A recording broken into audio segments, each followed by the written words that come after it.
Monday to May 10th on the Saturday? No, came in Monday morning, so that's not interesting. I'm like, how the board process do you expect me to get this place? No. You know, the Winkle knows. Did you find a way to make it happen? Yes, it's going to cost them more money, but you know what? What's the other option? What is fixing it? And you owe me a case of wine, the cheap stuff. Because I'm going to need it after this.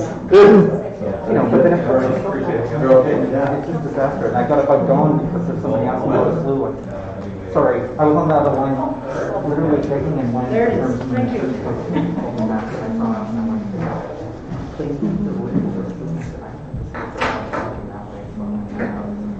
Yeah, the end lot. It's very good.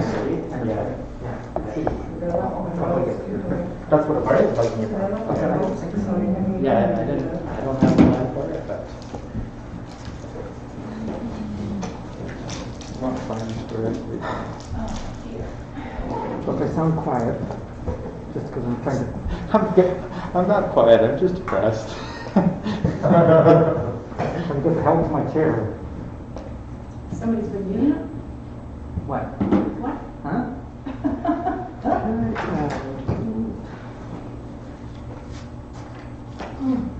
So, You mean your chair is in me? we're And off. I'm thinking you're saying your chair is in. No, I was feeling guilty Your bum's because on. Only thing I brought you a treat, but I ate it. can No, tell I'm you kidding. that bar is in cola and Just flashing. kidding. I forgot it is. We're like, no, I just, Well, I'm always curious how the time, right? no, it just, Not 46. little things that people need and they don't realize how long it takes to get done and. oh my All I God. know is, I'm excited. Calling people back, saying, Maybe can it's I call you working. back because I'm actually late for a meeting? Or running late. No, Greg, apparently And people sending you decide that they want to walk or over chocolate reversing Easter cars bunnies and because might have to stop because there's a lot of you get files some on nice this people agenda and to just get to me. Yeah. So you'd like to, oh, for being stupid. Did you ever watch This is Red really Back? weird. But I'll just sit back and enjoy. Yes. One of my favorite Oh, this is ones where the older woman, as a younger woman pulls her department. I watched it on Sunday. And she just drove into the unbelievable. I'm younger. You've seen I'm her younger. 3 times and she's talking to her husband. I actually- But 6 times! 7 times. 7 times. 7, oh, yeah. I'm older than Leaning towards. Yeah, exactly, I Short-ish. love it. Because a lot of these items, yeah, Quite the raw aggregate number. I won't- it's just I actually got to watch that. heavily. And a good chunk of the space on that that you're looking at right now, that was like, Anyway, eight I'm votes getting on the you to watch budget or anything that something. isn't Yeah. Yeah. Johnny Cash or Country Club. Well, I had a coffee table show up for us, so if we get it up early, I'll be very happy. You're dreaming. Living the life. You got a table? You got a guitar? What's else you got? You're gonna do that? That's gonna take a while. I was at, I dropped by last week, Vermont, I had a garage sale, and a couple of people showed up from cold water, and they were saying they were Take the cell phone and just smash it on the I table. was like, where's my phone number? You need a corgi. How can I survive? Where's your without phone you? number? Did he drown? I don't know. He's basking in the joy of sales. I wasn't even He's sure. all sales, MLS numbers, he's screaming up. You know what I mean. Somebody wants to go back in? Wayne, can you, oh, maybe not. Yeah. Crackle. Don't say that right before the meeting starts. Only if people can hear it. Just kidding.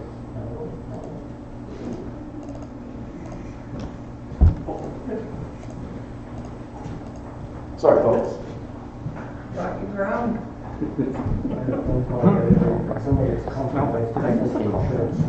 Pardon? No, I haven't Did you got call ground. You wouldn't know. last night? Because I was thinking, I thought it was magic. Last week, I've been watching YouTube videos. Maybe. Okay, I'm gonna start. Hold on, your worship. Really, it's amazing. Oh, These people get Jack. Just had to distract. It was when I was Perfect. going to Good. say Thanks. oh. Right here, right here. Hold on, sorry. Yes. So did we wrap this the second? Oh, yes, I do now. Sorry? We need artists. Okay. I'd like to bring this meeting of the City of Merritt regular meeting of council to order on Tuesday, May 11th, 2021. There are no late items. I assume there are no late items. There is no public input. And we'll move to 4.1, adoption of the minutes of the regular council meeting held on April 20th, 2021 to be adopted. Second. So I have Councillor Luck and Christopherson. No? Okay, I'm sorry. I thought I heard something from over here. Then it was Councillor Etchart. Any errors or omissions? Seeing none, all in favor? Opposed, none, carried. Moving to our general matters, and we have our draft 2020 audited financial statements, and we have our auditors online with us. Mario Perotti of BDO Auditors and Kelsey Walder, the lead auditor, is online. And Mario, I'll hand the platform over to you at this point. Thank you, Your Worship, members of council, for having us again here this year. I'm hoping that next year we'll be able to be back in council chambers and presenting in person. But we are here today to present the financial statements of the City of Merritt for the year ended December 31st, 2020. Our audit is substantially complete, and the last piece of the puzzle is to have Mayor and Council sign off on and approve the financial statements, which is required under the Community Charter. If it is Council's pleasure to approve the statements, then we will be issuing our audit opinion today. And I'm happy to report that we will again this year be issuing a clean audit opinion. And it is our opinion that these financial statements do present fairly the results of the city for the year ended December 31st, 2020. And with that, I'll jump into a high-level look at the numbers, and then we'll talk a bit about the audit results, and I will answer any questions that you may have. In looking at the financial results this year, obviously a fairly exceptional year. The results are fairly static and I would say boring, which is a good thing. The exciting statements that I've seen this year are not ones that you want to be looking at. So when we look at your financial position, we see your financial assets being your cash, your receivables, money that you have coming in is at 22.4 million, down slightly from 22.6 million. However, your liabilities, excluding your MFA debt, did increase from 8.2 million to 8.8 million. A big piece of that is the Ministry of Finance extended the timing for you to pay the school taxes, but also with the construction of the capital projects that you had, there were rollbacks in there as well. So if we look at your net financial position, it's if we take all the cash that we have coming in, less our liabilities, it did decrease from 7.9 million to 6.3 million. And that's not a result of running a deficit budget. That was because of the capital projects that were there, that were in progress, that you were funding from reserves, which is why we saw the decrease. Moving on to your revenues and looking at a comparison of your budgets to your actuals, you ended at 18.5 million in revenues versus a budget of 17 million and 16 million in 2019. Now, the main reason why we saw a large deviation from the budget is in your government transfers, which is where all your grant revenues come, and you received the $2 million COVID Safe Restart funding at the end of November, which obviously wasn't budgeted for. The other significant swing that we saw in your actual results was in user fees and sales of service. We did see a decrease, which is why we see a decrease from last year to this year in Parks, Rec, and Cultural Services. Obviously, facilities couldn't run, programs couldn't be delivered, so we saw that decrease there. But your environmental did do better than expected, which kind of buoyed you to be up above your projected revenue results. And if we look just at the pie and all the revenue that comes in, we see that taxation does form 50% of your overall revenue. So I know that this year, like every year, council undertakes a robust process in the budgeting process to determine what the tax rates are, which is good because you can see the importance of your taxation to your overall revenue base. When we look at your expenses, and again, looking at budget versus actual, you had $16.3 million in revenues versus a budget of $17 million, and up though from $14.5 million last year. When we look at the major swings from your plan, obviously leisure, parks, and cultural, for the same reason your revenue dropped, salaries dropped in those areas.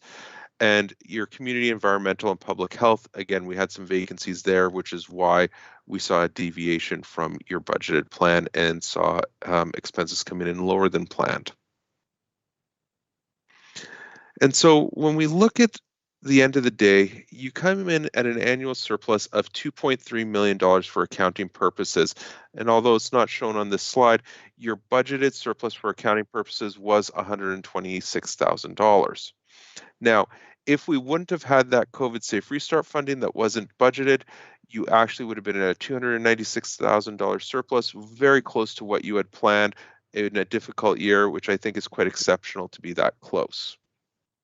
Now, as we talked about though, you did see a decrease in your financial position this year, and because when we talk about your annual surplus, that $2.2 million does not factor in the capital projects. So that's the acquisition of your tangible capital assets.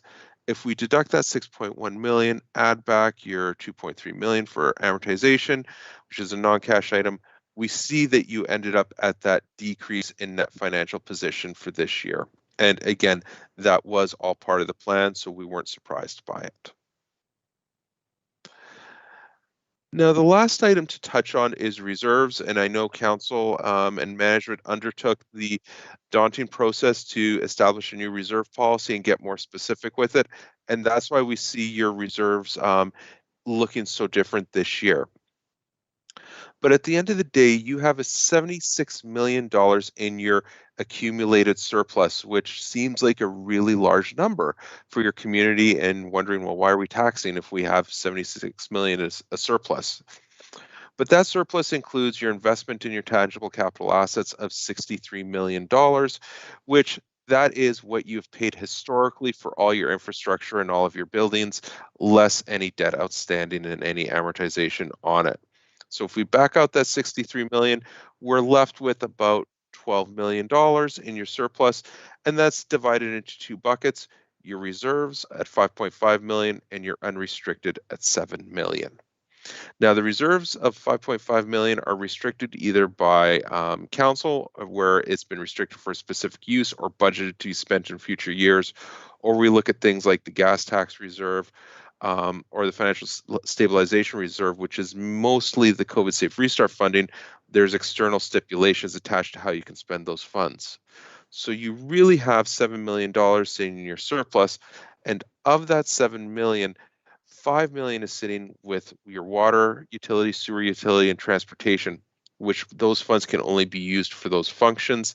So you really have $2 million sitting in unrestricted surplus for general operating purposes for future years. Now, I'd like to pause there and ask council, do you have any questions on the financial results themselves?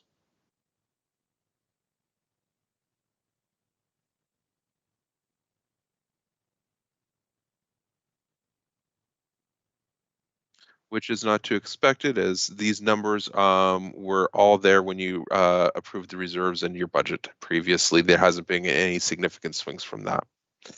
Now I'll just pause, and I want to talk about the audit results that we had. And at a high level, we'll talk about the key things that you need to understand in terms of the audit. The audit was completed on time. Management was able to deliver what they needed to deliver to us, and there were no deviations required from our planned approach. Whenever we do an audit, we go in and we will plan our approach based on our knowledge of the city and also what our risks we identify are. And then if we go in and through the course of the audit, we identify things that we didn't know about, or if our testing results yield unexpected results, then we will deviate from our approach and deal with those items, but we didn't have to deal with that. And there were no new internal control matters. When we looked at your control environment, we saw that even through COVID, the controls continued to operate. And so therefore, we didn't have any new recommendations to identify there.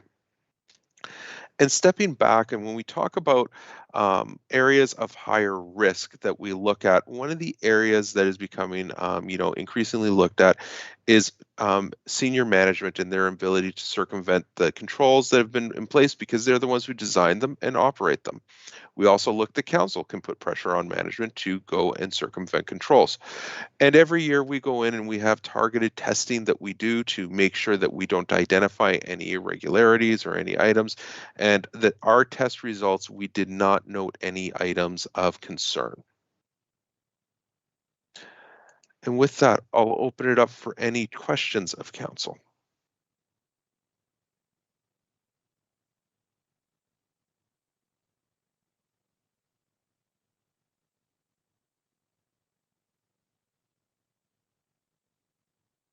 Therefore, my presentation is complete.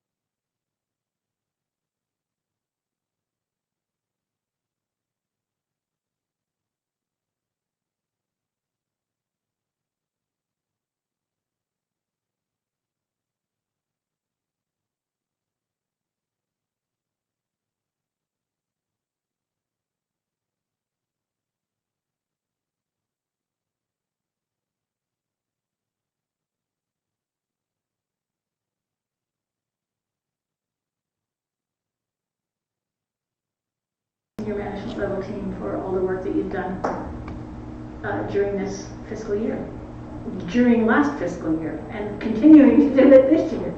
Thank you very much. Thank you, Mr.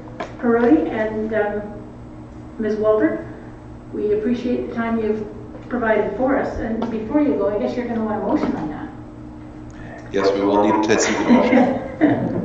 I need a mover that in accordance with section 167 of the Community Charter, the City of Merritt consolidated financial statements for the year ending December 31st, 2020 be accepted.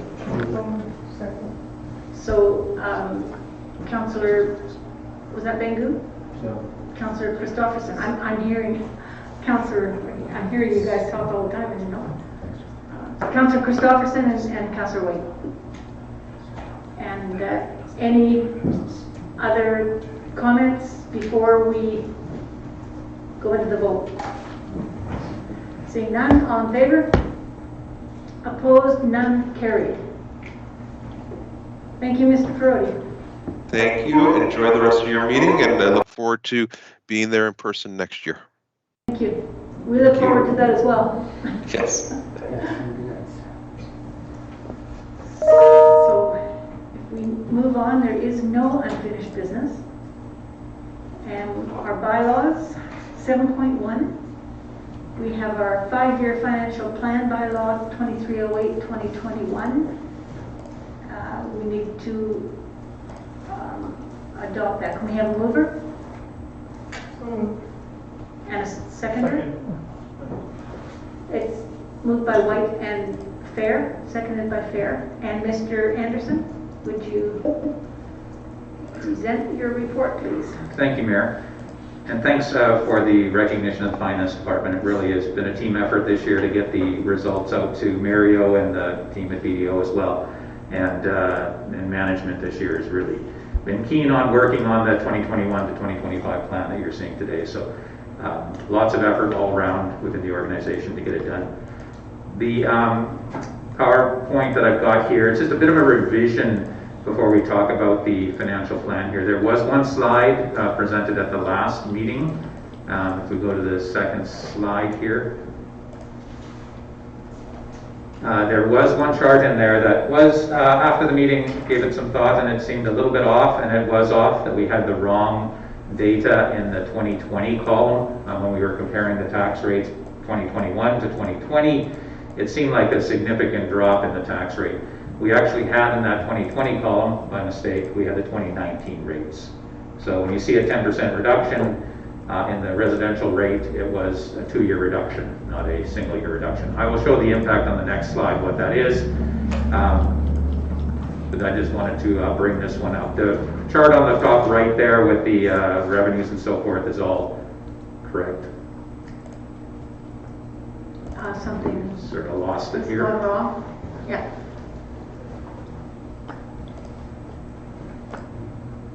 So the corrected rates here for 2020 compared to 2021, you can see that the residential rate has gone down 5.4%, which is in line with the 5.3% loss in revenue for that, or pardon me, the previous slide there, the 5.3% change in revenue. 5.4, and we look at the 9% increase in the assessed values. Yeah. Can you make that any bigger?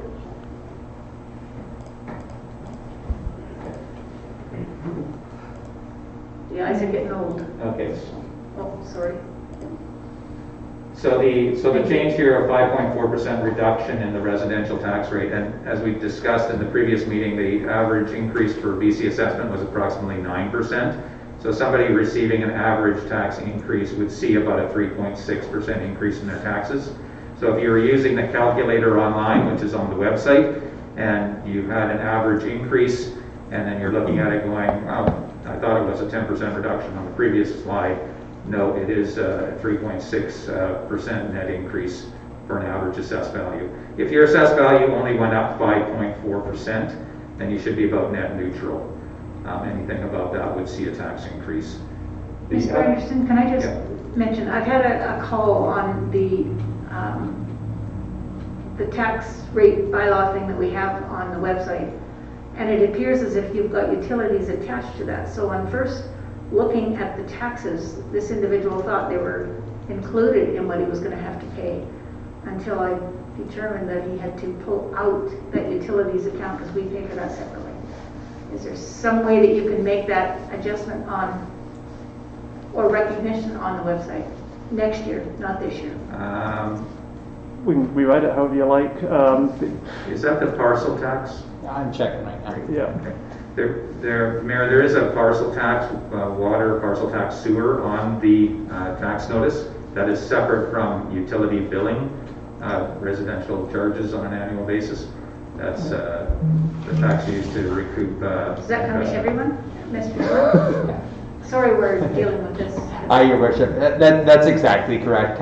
You saw sewer and water parcel taxes on there, which if you don't have parcel taxes, like that may not apply to all properties, but the utilities are not in that figure when you're talking about garbage and water as the separate charges. So I might be right with the wrong information. Yeah, for some people, we can't guess whether it is a trailer in a mobile home park that doesn't have a parcel tax associated with it. So if you put $200,000 as an assessed value, we calculate a parcel tax, but I believe we have a note on that page that if you don't normally receive a parcel tax, you will not receive a parcel tax. It really ties to that park in its entirety. Thank you. Sorry to interrupt. No problem. One thing I just wanted to mention here is that in 2020, the province did provide a substantial discount to school tax for class 4, 5, 6, 7, and 8, up to 100% for major industry. So that goes away in 2021. So when we compare 2021 to 2020, it may seem that there are some substantial increases. For example, business went up 13%. But had the province not taken away that school tax in 2020, the increase is actually a decrease of 0.1% overall if we use comparative school tax rates. So they benefited in 2020 for the fact that the province did remove the school tax, but it does appear maybe to them that it is a fairly big increase, which it is. And then you can see the one big decrease there, the 17% reduction in the light industry, but when you factor in the school tax, it really was roughly about a 23% reduction in that light industry rate, 2019 numbers for school tax. So that's all I wanted to make council aware of, in case you do have contact from citizens asking about, expectations that there was going to be a decrease. Again, 9% overall average, 5.4% reduction works out to about a 3.6 average increase. And along with that, their equity has gone up by 9% in their home. Yeah. Councillor Bangu. Yes, thank you, Mr. Anderson. It appears that we seem to be playing catch up with the increases handed down by BC assessment. Will we ever catch up, or will we continually be increasing taxes due to, from what I think is happening, the increase in property assessments? Is that correct? Through the mayor to Councillor Bangu. So just to get this straight, then a 9% increase in BC assessment is your expectation. Then as the increases get bigger and bigger, the reduction should match those increases, and our tax rate should go up for the average taxpayer. Is that what I'm hearing? Thank you. No, it's more of a question, really. What I'd like to see, and I think all of us would like to see, is a 0% tax increase, perhaps even a reduction in the coming years. Right.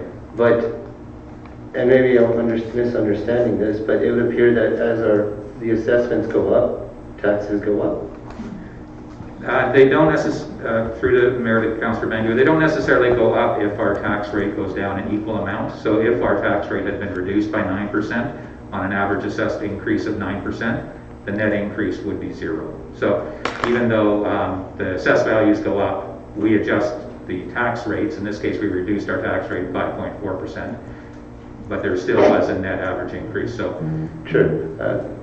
Will there ever come a day that will kind of be even, where we can match their increases? Through the mayor to Councillor Bangu, I know ideally in the ideal world, we have such assessed value within the community that we are able to cover our operating expenses and put away money for surplus by those increases in assessed values, which is really through growth and development. So if we do have an assessed value that's 20% higher in a couple of years, there is a possibility then that the tax rate could be reduced to compensate the increase in assessed value. But when there isn't a huge increase in assessed value, the only way that we can earn the additional tax revenue is through that net increase to offset the increases in our expenditures. And I think if I can add to that, the 9% is an average. Some houses will see a decrease if they've only had 3 or 4 or 5 or 6% increase in their assessment. But if they've had 20, 25, 30 plus increase in their assessment, they will see an increase in taxes. Whether our mill rate stays exactly the same or whether we increase it or not, it will still see a huge increase in their taxes paid. It depends entirely on what their assessment ends up being. Big range. Councillor White? So when you're talking about the 9%, if 9% increase last year, but this year it's still at 9%, so then there's no increase in the taxes, is that? Can you say that 9%? Yeah, through the mayor to Councillor White. The 9% increase in assessed value is the average house in Merritt increased in value by 9%. We reduced our tax rate by 5.4%. So if you had an average increase of 9%, you will pay more because the 5.4% reduction in taxes doesn't compensate for the 9% increase in value. To make another point, I guess, is that what we really need to see is an increase in what they call non-market changes in assessment. So that's all the new development that comes into place. Those things, regardless of the average increase in a house, if we've got another $200 million of assessed value through these new developments, that helps offset the cost increases. Absolutely. Okay, I get it. Mr. Smith? Thank you. You've just, okay. I think you've just explained what Mr. Smith was going to. Thank you. Any other questions for Mr. Anderson at this time? You're not finished your Through the mayor, there is no presentation or report. We are just bringing forward the bylaws as they stand for final adoption at this point, but I will take any questions with regards to the content of the financial plan or the tax rate bylaw as well. We're just doing the final adoption tonight. That tax rate is hard to grasp for somebody who doesn't work in it all the time. But what you have to know is if your assessment goes up, your taxes are more than likely going to go up along with it if nothing happens. If we don't decrease our rate, but we decrease the mill rate so that the assessed value doesn't appear to be as much as it could be. Okay.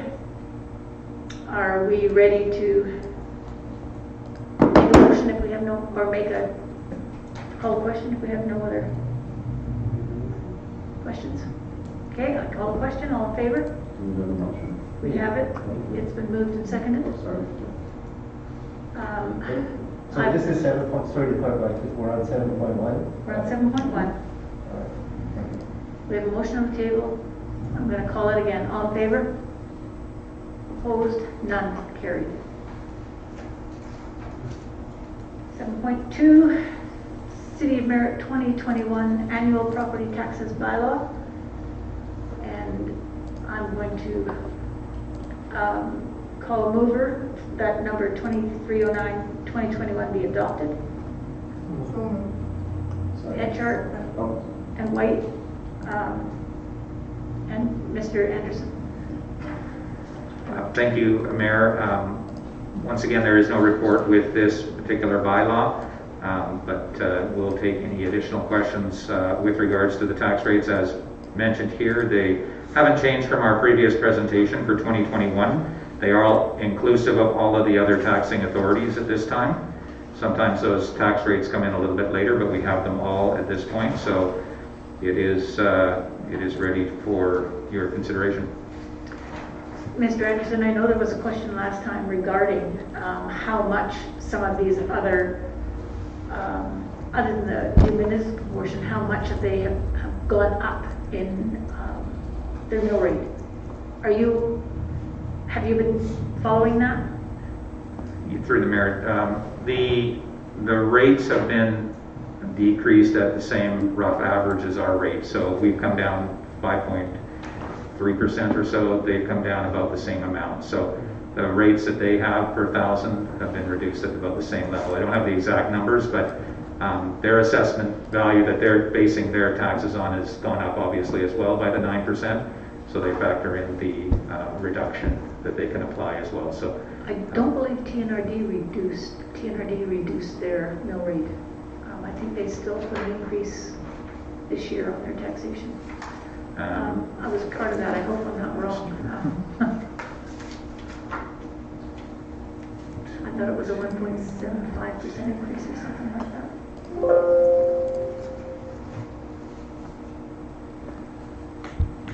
For us, it's not important for this particular. Yeah, I do have the numbers here for 2020. The TNRD mill rate was 0.8351, and this year it's 0.7828. So it came down about 0.05 per 100. So maybe not quite, about 5%. And the hospital rate was reduced from 0.4263 down to 0.4140. Okay. Thank you. Any other questions for Mr. Anderson? Hearing none, I'm going to call the question. All in favor? Opposed? Carried. 7.3, the official community plan amendment. Mr. MacArthur, can you give us a staff report, please? Thank you, Your Worship. So this report is with regard to 2640 Springbank Avenue and the OCP and zoning amendments that are proposed for that. This is the affordable housing development there at that property. First and second readings were given back in January, January 26th. We held a public hearing subsequent to that in late March, and also provided third reading. There were several submissions that were not included, so we came back to council to rescind third and then had another public hearing. Subsequent to that, a third reading was once again given on April 20th, and that was with the amendment to medium density residential R7. And since then, Ministry of Transportation and Infrastructure has signed off on the bylaw. And as mentioned, this would enable the creation of affordable housing development at 2640 Springbank Avenue with units for seniors and families. The apartment building would be within walking distance to a grocery store, as well as bus stop and other amenities, and it's also within proximity of the hospital. And that would be contrary to a recent article in the Merritt Herald that suggested that the affordable housing building on Quilchena would be the only development in recent times that would be close to amenities. So this would also be within walking distance for seniors to those amenities. With that, I will turn it over to council if you have any questions. Thank you. I need a mover that council adopt the official community plan amendment bylaw number 2302, 2021. Christopherson and Luck. And anyone want to speak to this? Yeah, there's been a lot of debate on this issue, and this is the final adoption. So all in favor? Opposed? Carried. And we're looking at that council adopt zoning amendment bylaw number 2294, 2021. That first one was the OCP, this one is the zoning. So Luck and Christopherson. And any final on this one? All in favor? Opposed? Carried. Pardon me? I'm opposed to. Yeah. Still carried.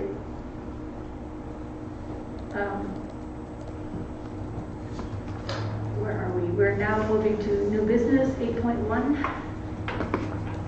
2021 annual operating agreement with BC Transit. Mr. Anderson?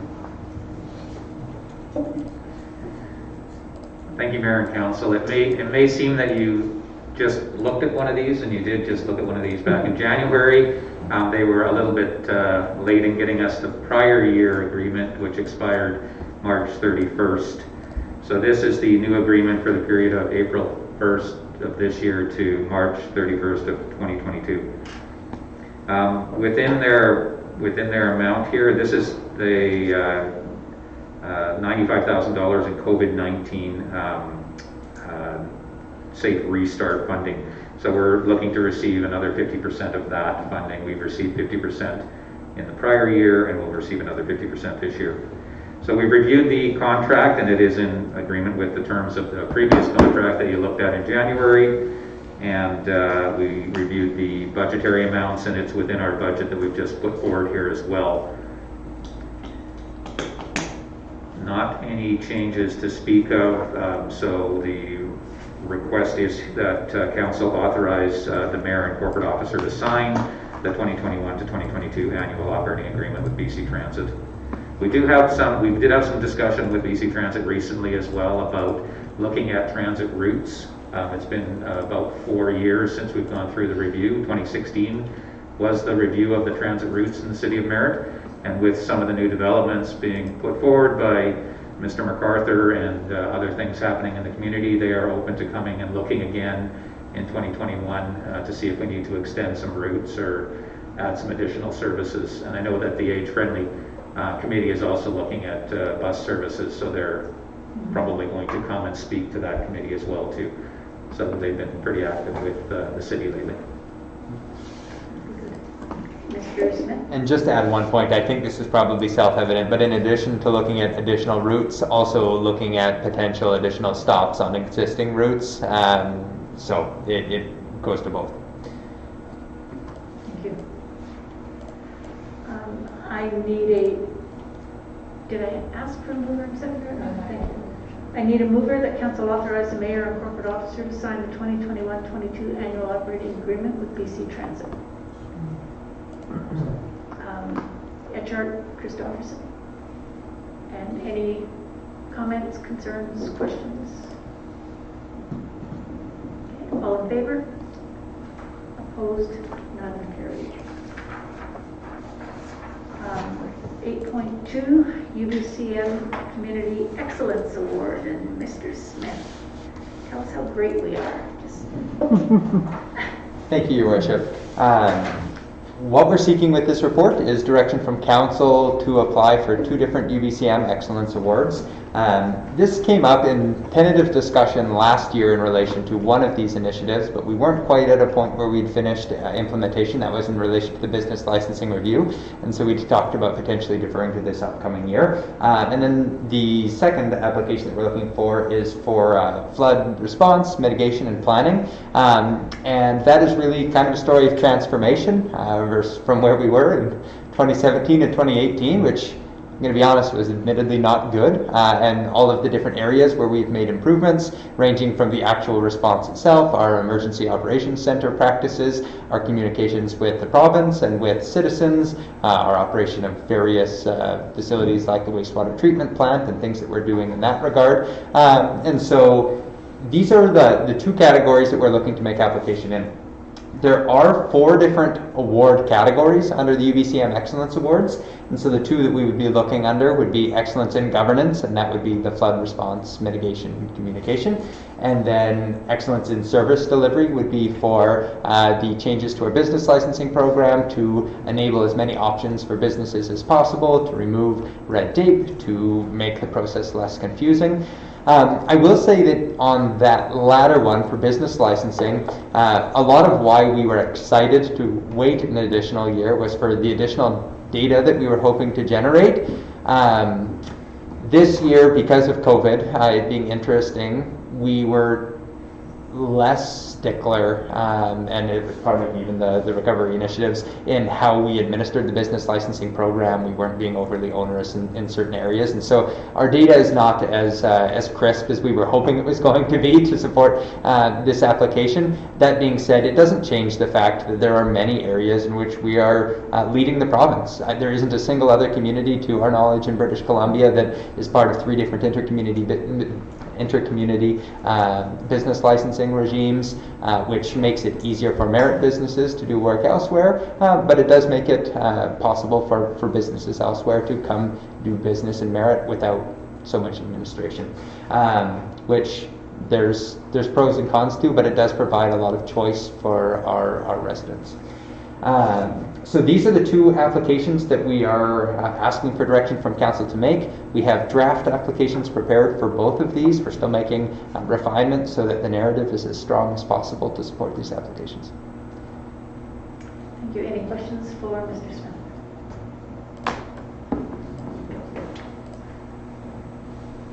Okay. Anybody have anything other than questions? Councillor Fair. I'd like to say that that the improvements to the business licensing procedure process was something that I talked a lot about, and I talked to a lot of people about during the lead into the last election, and I know it was something that a lot of people wanted to see improvement on. I think it's easy to forget that there was a lot of complaints about it before that. So I think we've come a long way, and I think this is a very valid thing to apply for, and I appreciate all the work that went into getting us there.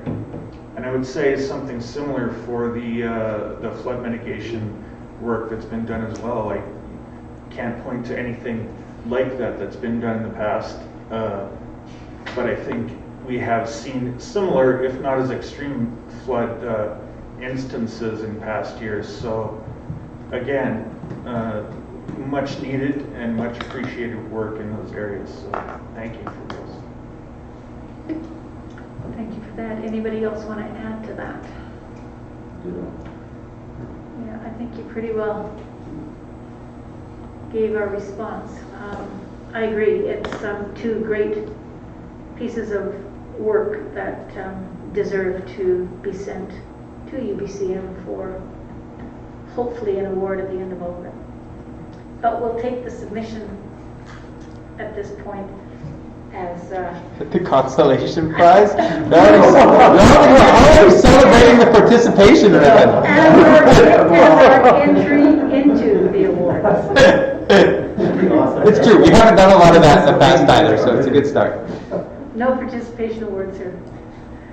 So there's a motion on the table. I'm going to ask for the vote. Oh, well, okay.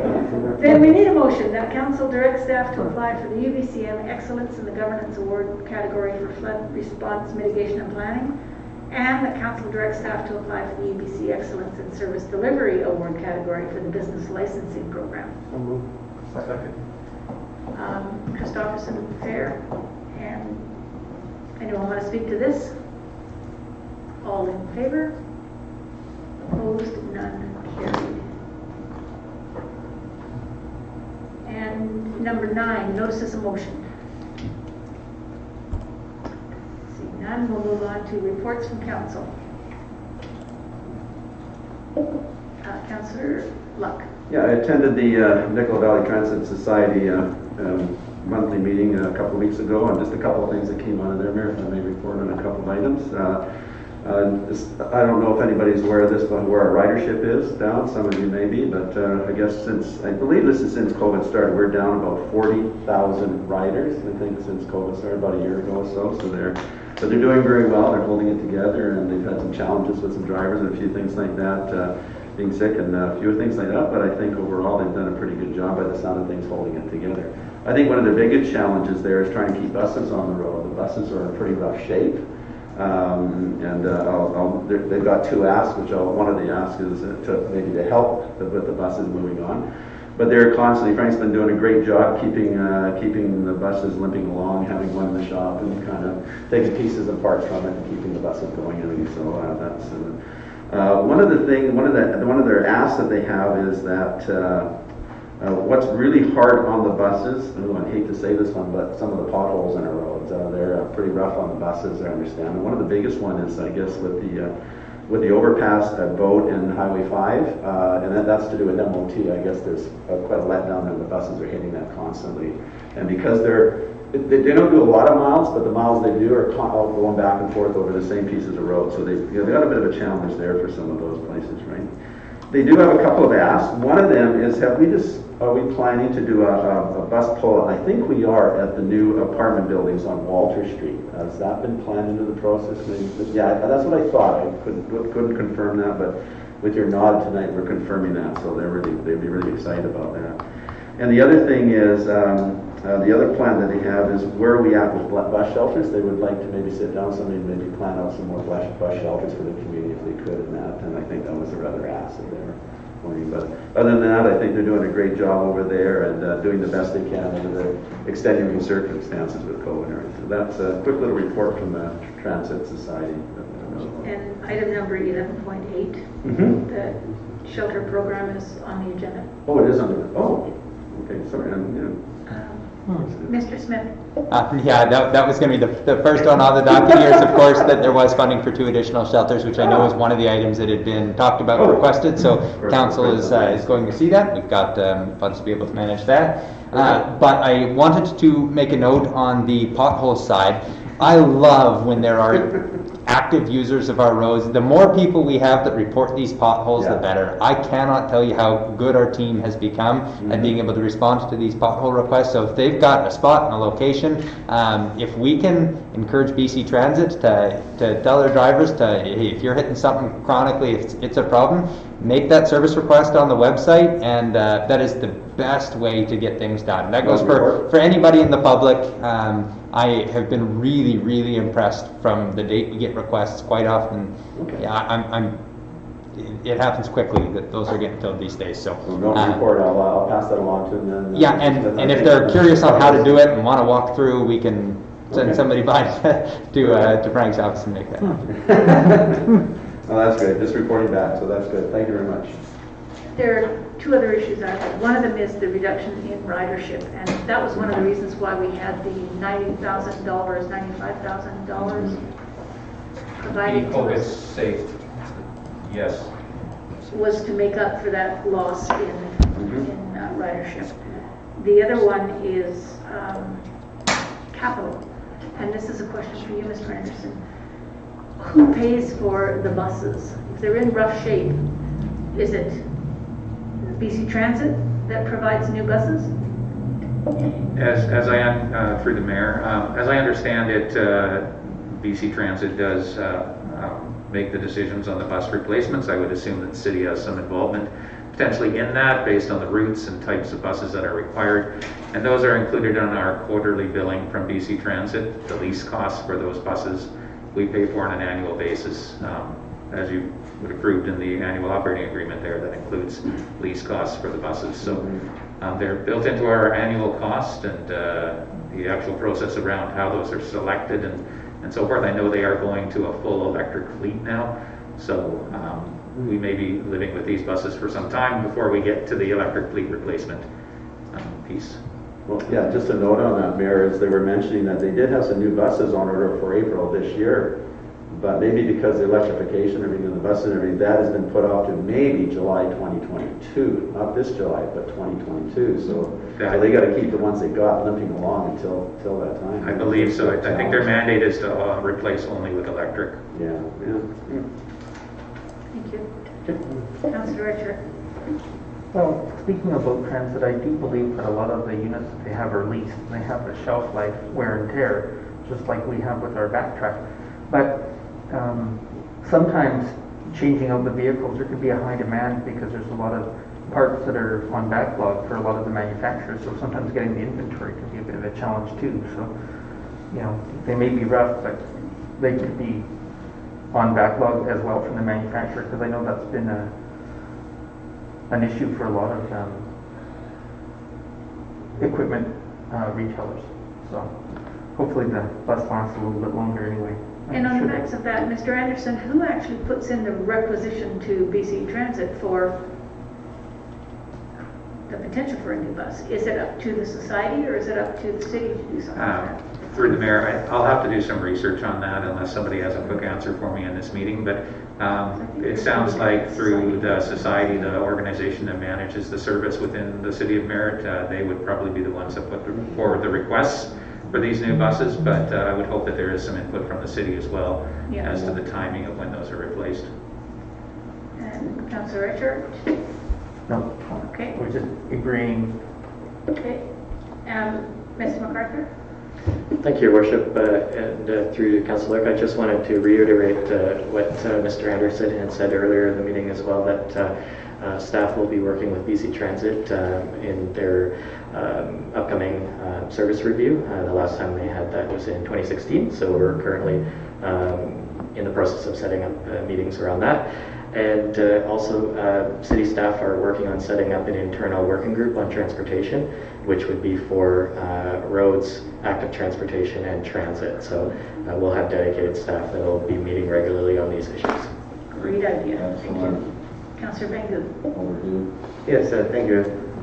Just a question on reporting period.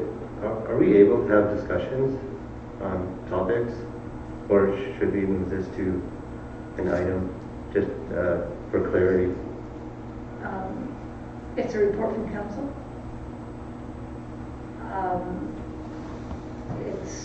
There's a report from a councillor. Do we, I don't know what the rules are on this one, that's why I'm asking if we're allowed to have discussions, or should we move it to an agenda item? We're allowed to have discussions.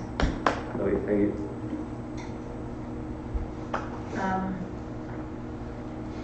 Any other report from council? Okay, moving on to information items. 11.1, Munisight. Now, if I recall, this was somebody's firm who's done work for the city? Okay, Yeah. thank you, Mr. MacArthur. It's our GIS provider, Your Worship. Okay. So they provide the mapping solution for the city, and they have generously offered 2 scholarships for applicants to receive $500 each. So Nice, and I knew it was some kind of work they had done, but yes, thank you for that. Yeah. And 11.2, Just a question. oh, I'm sorry. Councillor Christopherson. Just a question on the scholarships. Has this been communicated to, I presume the high school, but also is NDIT included, or is it I can't secondary? personally verify that, but I can promise you if it hasn't been, it will be. Okay. Yeah, sounds like a good deal for some students. Yeah.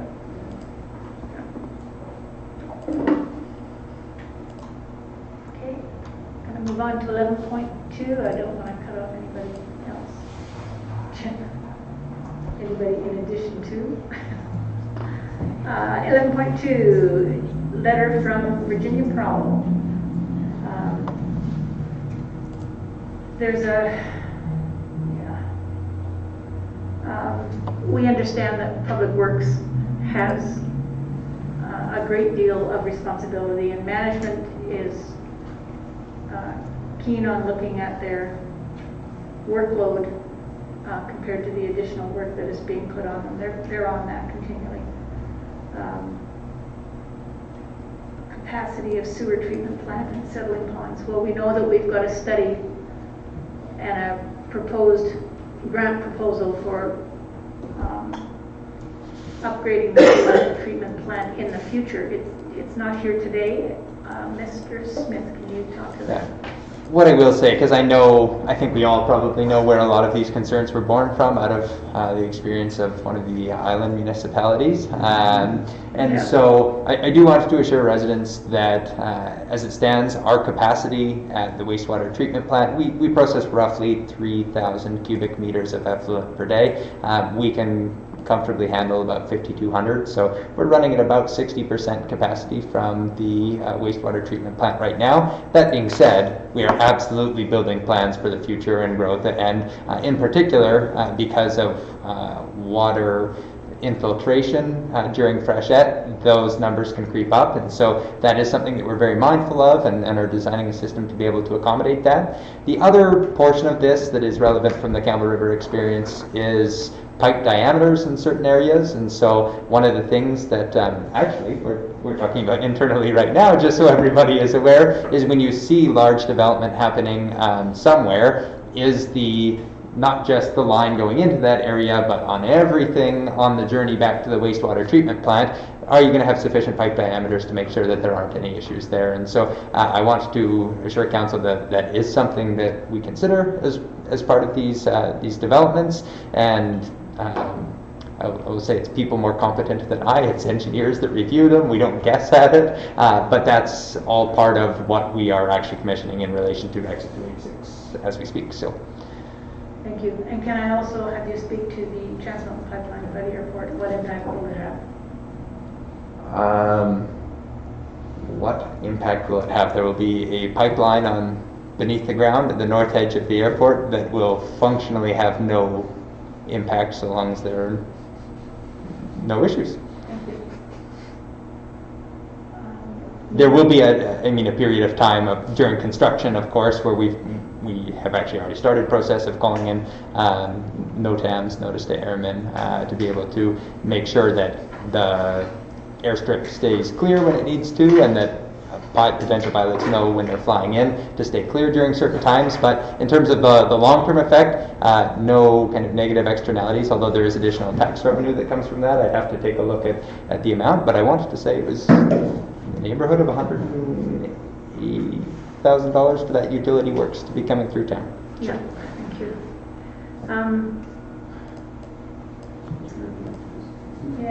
There's another one here from Donna Jackson, who was talking about the impact on the recent decision of Florentine. And I wrote her back after I had talked to the Vice President of Clinical Operations for the North region, or northern area of IHA. So I just want to read this so that we all have the same information. So thank you for your concerns. I wish I could tell you that this closure will not happen, but the owner has already given notice to the residents and their families to close the second floor down. But do be mindful that there is a 1-year notice period that is required under the Continuing Care Act. In the meantime, there'll be an IHA transition in place with home care, long-term care, and any other additional resources required to ensure this transition is smooth for both the residents and their families. I've been assured that your loved ones will be safe and will be cared for. The interim administrator has the legal obligation and full authority to operate the facility, and that the required standards of care be maintained during this entire transition time. We know there is and will be a lot of family stress over the next year, but IHA has assured me that every family in the 20-bed unit will be interviewed over the next 10 to 14 days to review each unique and specific situation.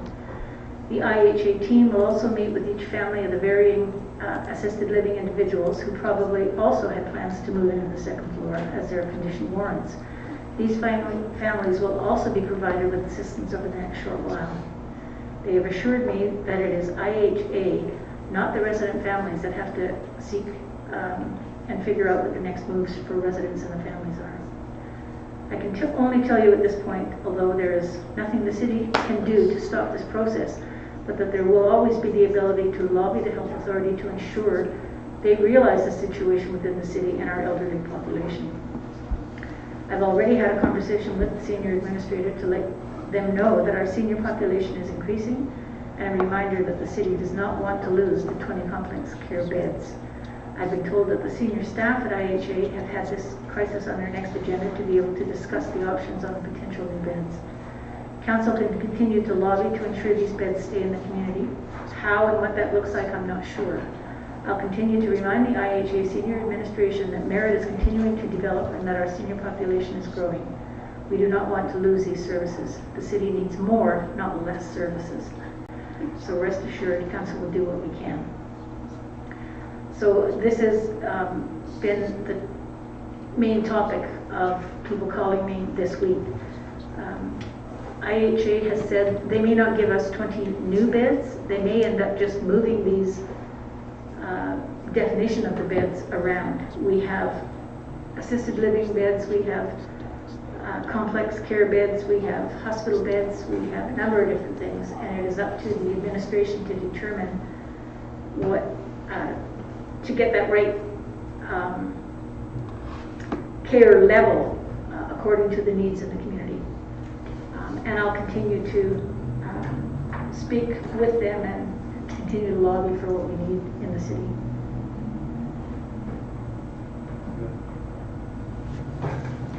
And I'm sorry, Councillor Hitchard, you had a question. Well, it was from earlier, and I know that Sorry. people have concerns about water, and I know that, I think it's Grandview has its own water system, and I know that when we're planning these developments, I know people get quite concerned about where the water's coming from, but at least, you know, to mention in these meetings that a lot of planning and thought and piping is going through so that we don't have, you know, the denial of an occupancy permit because at that 11th hour has determined that the sewer system can't handle the capacity for a single family home. So, and that's a concern for all of us when we're doing some of our grant applications, and part of our plan moving forward is that we're not just sitting here kind of ignoring them, and people know that, and I think they understand that. Well, I hope they do anyway, because I know I don't think that people really understand how many different water areas that we have. I mean, I didn't realize that Grandview was on its own water system until the last couple of years, so I appreciate knowing that. And I think it's important that the public is aware of things like that to help ease their concerns. Thank you. Okay, moving on to 11.4, Provincial Paramountcy. Mr. Lois is here to provide further information if we need it.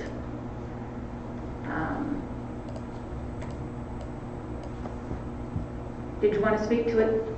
Entirely up to you, Your Worship. Can you give us a little overview? Absolutely. So this came out of the last council meeting where City of Penticton wrote to the city, and you requested more information about provincial paramountcy before you decided whether or not you wanted to take any action on Penticton's letter, and if so, what you wanted that action to be.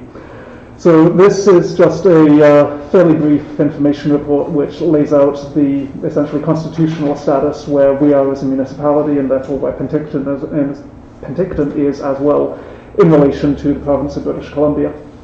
And so the crucial thing is the section 14 sub 2 requirement that, and I'm wishing I brought my glasses, despite subsection 1 which says that enactments are binding on the government, an enactment that would bind or affect the government in the use or development of land or planning, construction, alteration, servicing, etc. does not bind or affect the government. So essentially this is what allows the province to decide that in the case of Penticton, a homeless shelter which Penticton feel is being used outside of their zoning bylaw is right for the provincial authorities to say that they will simply override the land use municipal legislation and therefore make it non-binding on the province. This has, to my knowledge, never been done in Merritt, certainly not in recent years. But obviously as an enactment of the provincial government, it is always a possibility if for whatever reason they decide they don't like our land use bylaws. As a general rule in British Columbia, there's a fairly strong trend towards the province treating municipalities as an elected order of government that are due respect and deference, but purely because of the way the constitution is set up, they don't have to do that if one day they decide they don't want to. So that's the information on the background of it, and so this would essentially then go back to the letter from Penticton, and the council would need to decide if you want to take any action on that letter, and if so, what you want that action to be. And of course, if you have any questions about this or the nuance, I am available. Thank you. And if I can add to that, we were awfully close, I think, on the Springbank project. We did get a letter from Minister Eby encouraging us to put this through. The ministry has a lot of need for ensuring that housing gets implemented across the province. So we didn't have to have we voted it through, it's approved. Your Worship, you haven't voted, oh sorry, on that development you mean. I apologize for the development. I'll back out. But unless we make a motion on this, it's just for information at this point. Absolutely, it's entirely up to you. So, nobody's prepared to make a motion, so we will move on. If you later change your mind, come and talk to me. We'll move on to LGDAP grant application. On the previous one? Councillor Luck. Yeah, sorry, do we know what kind of traction this is getting amongst other municipalities? I'm afraid not, Councillor Luck, through your Worship. We haven't heard anything from, at least in my office, I haven't heard anything from any other municipalities. I'm not sure if Mr. Smith or as he is nodding, I suspect there may be a comment coming. Just more interested in hearing what other municipalities have to say about it as well, but I'm quite happy just to be where it is at the moment. Penticton is seeking support from UBCM, and if it does come up with UBCM, then we'll have an opportunity to vote on it. So it's okay, good. Thank you for that. Mr. Smith? I can say I know it is making the rounds. My understanding is that I want to say it's Summerland that was supportive of it. I think Grand Forks recently went against wading in, and I think that recognizing that it's an issue about one very particular piece of land, but what you are basically fighting is the much broader law of paramountcy generally. And so I think that is one of the challenges that some of the municipalities that I've read some commentary on have been facing, is that they may be supportive of Penticton having the ability, despite the fact that they really like the idea of affordable housing. And so there's just lots of folks who were conflicted, and I think that there's municipalities that have landed on both sides of supporting and not. So it's starting to be considered more.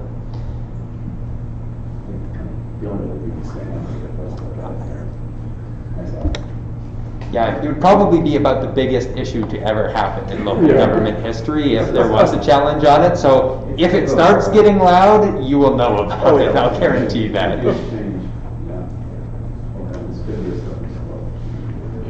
Okay. So thank you for that. Moving on to 11.5, the LGDAP grant application and the budget update. Mr. MacArthur.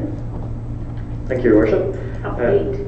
Just a quick note here that we had, staff had brought a report to Council back in April, and Council directed staff to move forward with applying for UBCM's Local Government Development Approvals Program grant.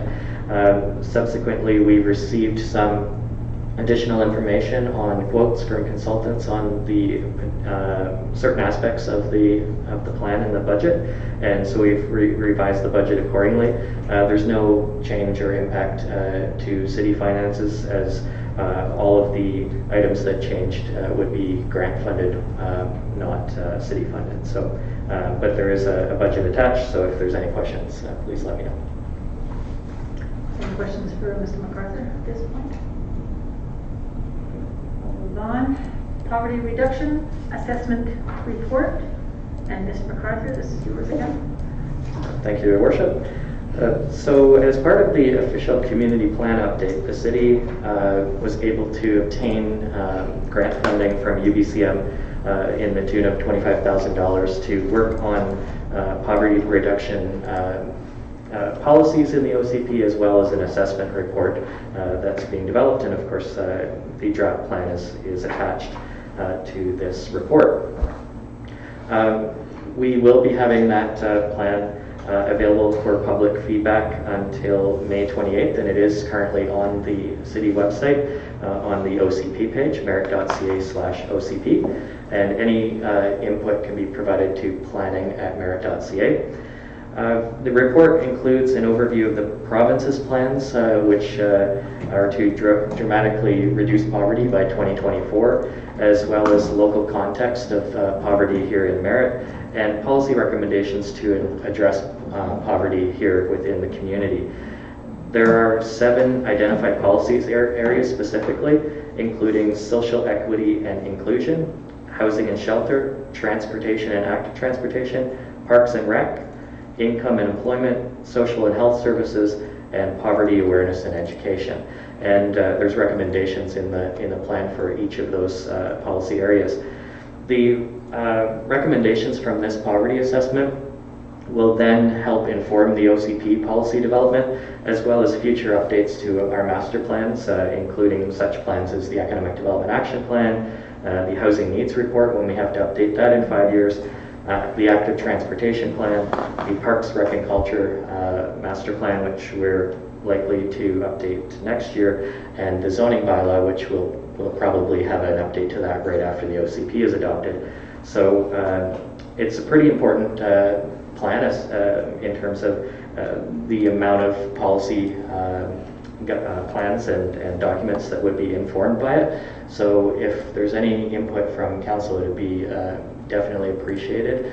And this will also work in tandem with the food security report that staff brought to council a couple weeks ago.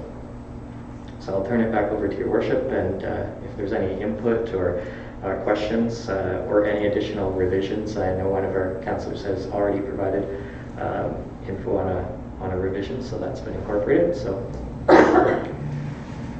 And any questions from Mr. McCarthy? Okay, thank you. Thank you. We'll move on to the 11.7, the BC Economic Development Week Declaration, which is this current week. It's hard getting to these proclamations, and it's not that we don't want to recognize it, it's just we don't have the bodies right now to help make these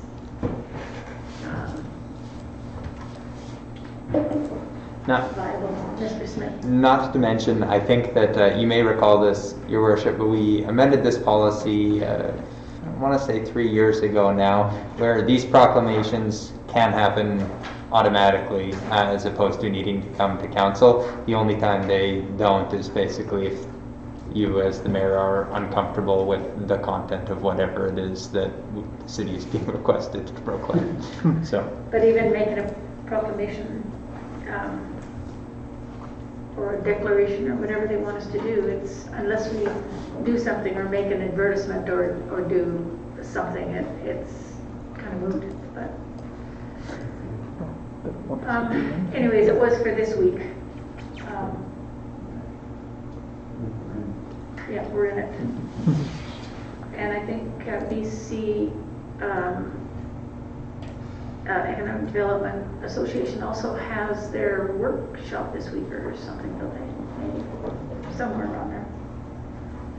Now we're moving on to 11.8, the BC Transit Shelter. Funding for 2 shelters to be approved or have been approved. Mr. Anderson. Thank you, Mayor, Council.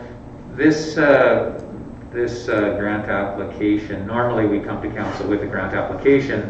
This came out in late December, had a very short turnaround in January to get it back to them, did not come to council. For this request, we put in an application for 2 shelters, hoping that we would get the 2 shelters. If not, maybe we'd only get 1 shelter. We were fortunate enough to get 2 shelters on the new edition of Boat Street, or the newly upgraded section of Boat Street, one on either side. Addresses are on the application there. So the cost to these shelters, there is a cost to the city of 20% of the shelter cost, including the installation. That works out to approximately $13,000 for the 2 shelters. That means that the amount, the 80% covered by BC Transit, is just under $53,000. We have some costs required to install. There's about $2,000 per site to do the installation and prep work, the prep work for the site, for those that are installing it. The overall cost to the city of the 2 shelters with installation and our cost is just over $17,000. These shelters will be owned by BC Transit. They will be maintained by the city. They are 3-sided shelters with solar panels. There is another attachment for shelter options that provides information on what those shelters will look like. There is seating on one half and then room for a wheelchair on the other side, so they are protected from the elements. We're recommending that the costs of the shelters, of $17,000, that we use the COVID-19 Safe Restart funds that are now sitting in our financial stabilization reserve. These funds are available to offset lower revenues. We know that transit has seen some decline in revenues over the last year, and to assist with the delivery of service through the pandemic and post-pandemic, and also to allow for social distancing and protecting riders from the elements as they use the services. So that's the source of funding, the $17,000. We did have the option to do an annual lease payment of about $1,700 a year. The interest rate on that is roughly 6.5%. So we have the funds available, so the recommendation is that we just use the Safe Restart money that we've got. And can I ask, purchase and installation of the 2 shelters is one amount, and then we pay for installation. We add installation to that cost. Can Can you explain that? Yeah, through the mayor, that cost that we have, the $13,244, includes an estimate for the installation. So the team that's going to be installing it, their living out allowance and all of that's been built in to that $13,000 cost. So that's the BC Transit portion. That's the BC Transit portion. Our cost of staffing and material to do the bases is around $2,000 per site. Thanks. Any other questions for Mr. MacArthur? Councillor Christopherson. I'm glad to hear that we're getting the shelters. In past years during the winter time, snow removal has been a difficulty with seniors, especially trying to get it on and off the bus. So does the maintenance include snow removal, and that's a city responsibility, I would presume? Yes, through the mayor to Councillor Christopherson, the maintenance is our responsibility, so including snow clearing, which we do currently on those sidewalks. We would have probably extra effort to clear those transit shelters as well. Good, thank you. I was going to say thank you for the wheelchair accessible portion of those shelters. We had a age-friendly workshop just yesterday, and that was one of the items that came up. So thank you for ensuring that that was part of it. So that brings us to the end of the meeting, and I would like to thank you all for coming. And we'll terminate this meeting.